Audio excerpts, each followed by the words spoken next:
வணக்கம் நண்பர்களே, நம்ம சேனல் வினுவின் கதைகளுக்கு அனைவரையும் வரவேற்கிறேன். இதில் வரும் கதைகள், கவிதைகள் உங்களுக்கு அனைவருக்கும் பிடித்திருந்தால் மறக்காமல் என் சேனலுக்கு சப்ஸ்கிரைப் செய்து எனக்கு ஆதரவு தாருங்கள். நண்பர்களே, இன்றைக்கி நம்ம பார்க்க போகிற கதையின் பெயர் காதலின் நித்திரை. கதைக்குள் செல்லலாமா நண்பர்களே? வில்லிவாக்கம் ஸ்டேஷன் பக்கத்தில் ஒரு பழைய வீடு விலைக்கு வருதுமா. லேண்ட் கோடியில் போகுது.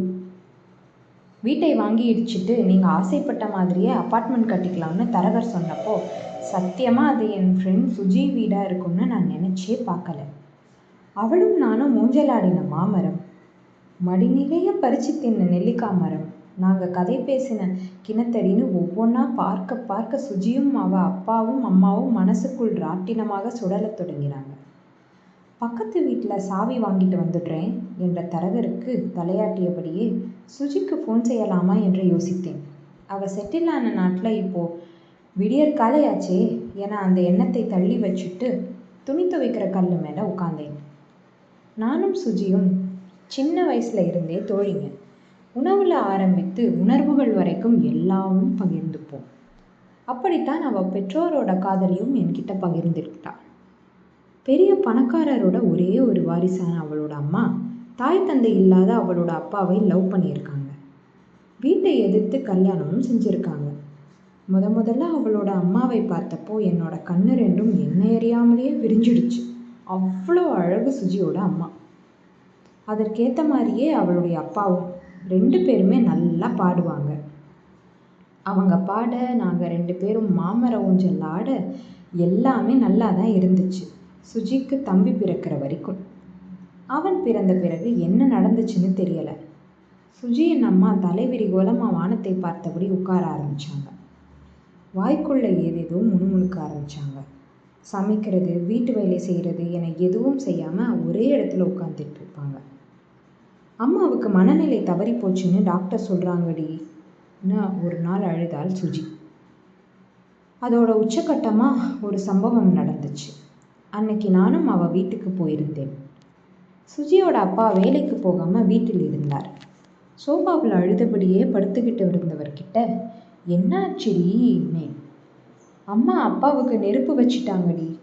அப்பா வழக்கம் போல் விடியற்காலையில் எழுந்து டாய்லெட் போயிருக்காரு. கதவை ஒரு சாத்தி வச்சுருந்துருக்காரு. அம்மா கெரசினை ஊற்றி நெருப்பு வச்சிட்ருக்காங்க. அப்பாவோட சத்தம் கேட்டு நான் தான் தண்ணியை ஊற்றி நெருப்பை அணைச்சி கதவை திறந்தேன்.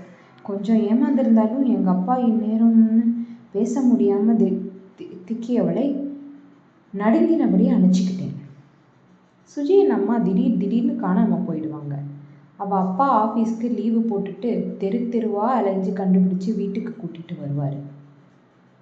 அம்மா காணாமல் போக நாட்களில் அவள் அப்பா தலையில் அடிச்சுட்டு அழறத நிறைய தடவை என்கிட்ட சொல்லியிருக்கா. அழாதப்பாங்கிறது தான் அப்போ அவளுக்கு தெரிஞ்ச ஒரே ஆறுதல் வார்த்தை. 11 வயசு பெண் குழந்தைக்கு இதுக்கு மேலே என்ன சொல்ல தெரியும்? சில நேரம் அவள் அம்மா அப்பாவை அடிப்பாங்களாம். அவள் அப்பாவோட முண்டாபனியனை பிடிச்சு அவங்க கிழிக்கிற வேகத்தில் அவர் நெஞ்சில் வாரா நகைக்கீரல்கள் விழுந்து அதில் இருந்து ரத்தம் கூட கசியுமாம். அவள் அம்மாவோட ஆங்காரம் ஓயிற வரைக்கும் சுஜியின் அப்பா அப்படியே நிற்பாராம். ஒரு தடவை அவள் அம்மா கத்தி கதறி ஓய்ஞ்சு போய் உட்கார்ந்ததையும் அவங்களை அணைச்சிக்கிட்டு நம்ம பிள்ளைங்களுக்காவது பழையபடி ஆயிருடி என்று அவள் அப்பா புலம்பியதையும் நான் நேரில் பார்த்திருக்கேன். அவள் அப்பாவோட கால் பொசுங்கின அன்னைக்கு சுஜிக்கு எப்படி அந்த மாதிரி கோபம் வந்துச்சுன்னு தெரியல. அப்பா, இந்த அம்மா எங்களுக்கு வேணவே வேணாம். வாப்பா, இவங்களை இந்த வீட்டிலையே விட்டு நாம் வேற எங்கேயாவது போயிடலான்னு கத்த ஆரம்பிச்சா. நீ அம்மாவை வெறுக்கக்கூடாதுடா, அவள் ரொம்ப பாவம்.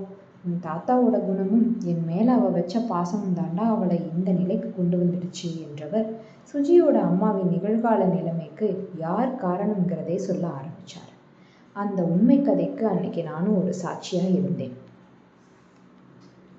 தினம் ஒரு பொண்டாட்டின்னு வாழ்ந்துக்கிட்டு இருந்த அப்பாவை உதறி கட்டின தாவணியோட என் கூட வந்துட்டா உங்கள் அம்மா.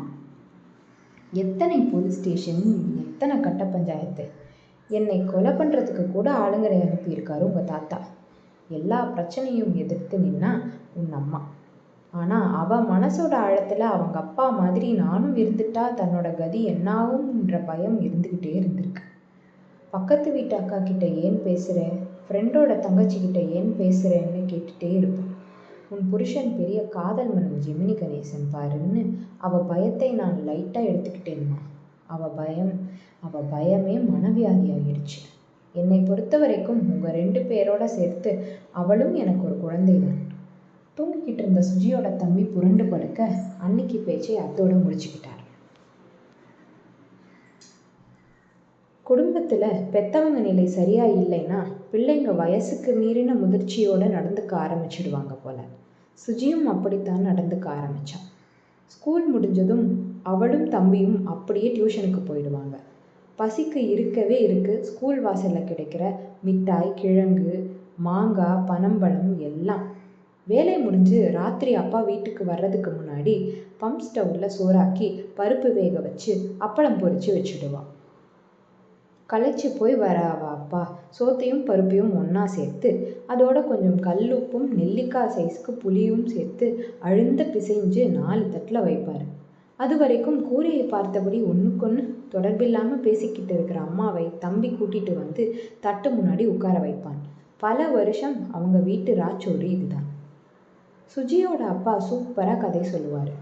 மிசா அப்போ என்ன நடந்துச்சு, பொற்கோயிலில் நடந்த சண்டை, இந்திரா காந்தியை ஏன் சுட்டாங்கன்னு எல்லாமே அரசியல் தான். புத்தி தெரிகிற வரைக்கும் நாங்கள் அதை தான் கதைன்னு நம்பிக்கிட்டு இருந்தோம். கதை சொல்ல மூடில்லாத நாள்களில் காதலிலே தோல்வியுற்றவன் காளையொருவன்கிற பாட்டை சன்னமாக பாடுவார்.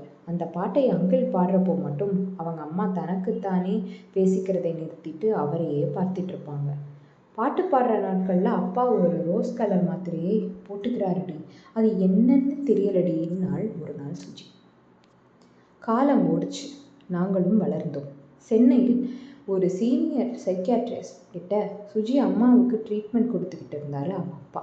மூளையில் ஏதோ கெமிக்கல் குறைவாக சுரக்கிறதா சொல்கிறாங்கடி என்றாள். சுஜி ஒருத்தரை லவ் பண்ணான். 2 வீட்லேயும் க்ரீன் சிக்னல் கிடைக்க ஹஸ்பண்டோட ஸ்விஸில் செட்டில் ஆகிட்டான். ஒரு பையனும் பிறந்தான். அவங்க அம்மா இறந்ததுக்கு அப்புறம் சொந்த வீட்டை விற்றுட்டு அப்பாவையும் தம்பியும் தன்னோடு கூட்டிகிட்டு போயிட்டான். அவங்க அம்மாவோட நினைவு நாள் அன்னைக்கு ஃபோன் பண்ணியிருந்தேன். நிறைய பேசினோம். அப்பா ரோஸ் கலரில் ஒரு மாத்திரை சாப்பிடுவாருன்னு சொன்னேன் இல்லையா, அது தூக்க மாத்திரைடி.